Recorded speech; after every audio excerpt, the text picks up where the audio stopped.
بسم اللہ الرحمن الرحیم۔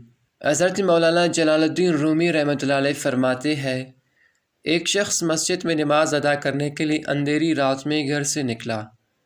اندھیرے کی وجہ سے ٹھوکر لگی اور وہ منہ کے بل کیچڑ میں گر گیا۔ کیچڑ سے اٹھ کر وہ گھر واپس آ گیا اور لباس تبدیل کر کے دوبارہ مسجد کی طرف چل دیا۔ ابھی چند قدم ہی چلا تھا کہ دوبارہ ٹھوکر لگی اور وہ دوبارہ کیچڑ میں گر گیا۔ کیچڑ سے اٹھ کر وہ ایک بار پھر گھر واپس گیا اور لباس تبدیل کر کے مسجد جانے کے لیے دوبارہ گھر سے نکل آیا۔ اپنے گھر کے دروازے پر اسے ایک شخص ملا جو اپنے ہاتھ میں ایک روشن چراغ تھامے ہوئے تھا۔ چراغ والا شخص چپ چاپ نمازی کے آگے آگے مسجد کی طرف چل دیا۔ اس بار چراغ کی روشنی میں نمازی کو مسجد تک پہنچنے میں کسی دشواری کا سامنا نہ کرنا پڑا اور وہ بخیریت مسجد تک پہنچ گیا۔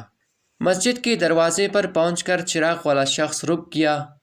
نمازی اسے وہی چھوڑ کر مسجد میں داخل ہو گیا اور نماز ادا کرنے لگا۔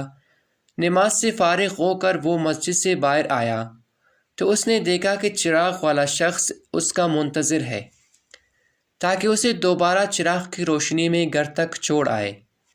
جب نمازی گھر پہنچ گیا تو نمازی نے اس اجنبی شخص سے پوچھا، آپ کون ہیں؟ اجنبی شخص نے بولا کہ سچ بتاؤں تو میں شیطان ہوں۔ یہ سن کر اس نمازی کی حیرت کی انتہا نہ رہی۔ اس نے پوچھا، تجھے تو میری نماز رہ جانے پر خوش ہونا چاہیے تھا، پھر تو چراغ کی روشنی میں مجھے مسجد تک کیوں لایا؟ ابلیس شیطان نے جواب دیا، جب تجھے پہلی ٹھوکر لگی تو اللہ تعالیٰ نے تیرے عمر بھر کے گناہ معاف کر دیے۔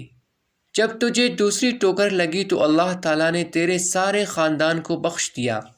مجھے فکر ہوئی کہ اب اگر تو اب پھر ٹھوکر کھا کر گرا تو کہیں اللہ تعالیٰ تیرے سارے گناہوں کی مغفرت نہ فرما دے، اس لیے میں چراغ لے کر آیا ہوں تو بغیر گرے مسجد تک پہنچ جائے۔